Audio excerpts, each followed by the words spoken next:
आज भी कभी जब टाइटैनिक का जिक्र होता है तो हमेशा उसके एक्सीडेंट से जुड़ी बात जरूर की जाती है। अक्सर लोग यह सोचने लगते हैं कि जिस वक्त टाइटैनिक डूबा होगा उस वक्त का मंजर कैसा होगा। दरअसल उस भयावह रात में हुआ टाइटैनिक का एक्सीडेंट इतना खतरनाक था कि उसके मलबे को ढूंढने में करीब 75 साल का समय लग गया था। अब तक दुनिया भर के वैज्ञानिकों द्वारा इस हादसे को लेकर काफी रिसर्च की जा चुकी है, लेकिन अब भी कुछ रहस्य ऐसे हैं जो आज भी अटलांटिक महासागर में दफन है, जिनसे पर्दा उठाना अभी भी बाकी है। तो दोस्तों, स्वागत है आप सभी का हमारे चैनल मिस्टीरियस थिंग्स में। और यदि आपने अभी तक हमारे इस चैनल को सब्सक्राइब नहीं किया तो अवश्य करें, ताकि ऐसी ही वीडियो आप रोजाना देख सकें। आज से करीब 110 साल पहले यानी 16 अप्रैल 1912 की रात में टाइटैनिक के साथ हादसा हुआ था, जिसमें वो एक हिमखंड से जा टकराया था। बीबीसी की रिपोर्ट के अनुसार उस समय टाइटैनिक लगभग 41 किलोमीटर प्रति घंटा की रफ्तार से ट्रेवल कर रहा था। वो इंग्लैंड के साउथहैम्पटन से अमेरिका के न्यूयॉर्क की ओर जा रहा था। 16 अप्रैल की रात जब जहाज में सभी यात्री सो रहे थे, ठीक उसी समय टाइटैनिक एक हिमखंड से जा टकराया।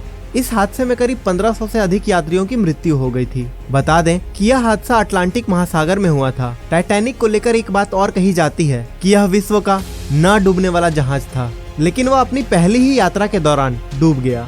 आइए आज हम आपको टाइटैनिक से जुड़े कुछ ऐसे रहस्य बताते हैं जिनसे आज भी पर्दा नहीं उठ सका है। तो आइए सबसे पहले जानते हैं कि आखिर कैसे डूबा विश्व का ना डूबने वाला जहाज। विश्व के सबसे विशाल जहाज टाइटैनिक को लेकर एक बात कही जाती थी कि वह कभी ना डूबने वाला जहाज था। हालांकि एक्सपर्ट्स के आधार पर तैयार की गई बीबीसी की एक रिपोर्ट में यह बताया गया है कि टाइटैनिक को बनाते वक्त उसमें कुछ खास कंपोनेंट लगाए गए थे, जिससे कि अगर किसी भी कारण से जहाज का एक हिस्सा डूब जाता है तब भी उसका एक हिस्सा डूबने से बच जाएगा। हालांकि इस लिहाज से जहाज को डिजाइन किए जाने के बावजूद वो कैसे डूबा, इसका पता आज तक वैज्ञानिक नहीं लगा पाए हैं। कई थ्योरी कहती है कि जहाज के मुख्य हिस्से में आधी लंबाई तक सुराख होने के कारण ही टाइटैनिक को डूबने से बचाया जा सकता था।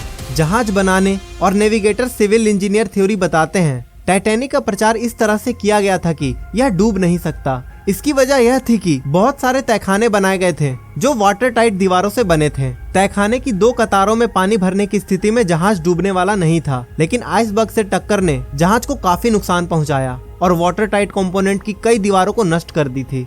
रिपोर्ट्स के अनुसार अटलांटिक महासागर में अधिक स्पीड में जहाज चलाने पर सम्मान दिया जाता है, जिसमें एक ब्लू बैंड मिलता है। कई रिपोर्ट्स इस बात का दावा करते हैं कि टाइटैनिक भी इसी सम्मान का हकदार था, जिस कारण ब्लू बैंड को प्राप्त करने के लिए उसकी स्पीड बढ़ाई गई थी। टाइटैनिक साउथहैम्पटन से न्यूयॉर्क की ओर पहली यात्रा में निकला था, जिसे वो पूरा नहीं कर सका। ऐसे में टाइटैनिक की स्पीड पर भी सवाल उठाए जाते हैं। कई रिपोर्ट्स बताती हैं कि अटलांटिक में हुए उस भयावह हादसे में करीब 1500 से अधिक लोगों की मृत्यु हो गई थी। इतने लोगों की मृत्यु का एक मुख्य कारण उस दौरान लाइफ बोट की संख्या में कम होने और यात्रियों के लिए की गई सुरक्षा व्यवस्था भी थी।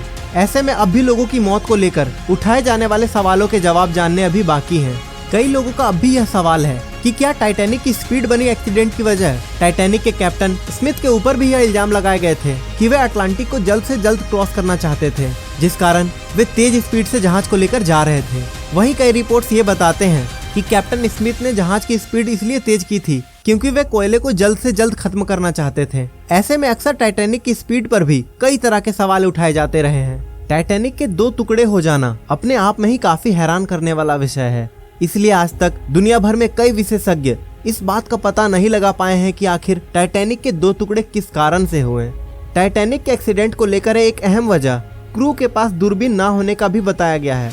यह सवाल अक्सर उठाया जाता है कि टाइटैनिक जैसे विशाल जहाज के क्रू मेंबर्स और कप्तान के पास दूरबीन क्यों नहीं थी। कई रिपोर्ट्स में इस बात का जिक्र किया गया है कि अगर क्रू के पास दूरबीन होती तो वे काफी पहले ही खतरे को भांप लेते, जिससे इतना बड़ा हादसा होने से पहले ही टल जाता और हजारों लोगों की जान बच जाती। दोस्तों, अगर आपने टाइटैनिक मूवी देखी है तो आप अपनी राय हमें कमेंट सेक्शन में जरूर दें, और अगर वीडियो पसंद आई हो तो इसे एक लाइक करना बिल्कुल ना भूलें और हमारे मिस्टीरियस थिंग्स चैनल को अवश्य सब्सक्राइब करें। तो दोस्तों, इसी के साथ अलविदा, लेकिन जल्द ही मिलेंगे एक नई वीडियो के साथ।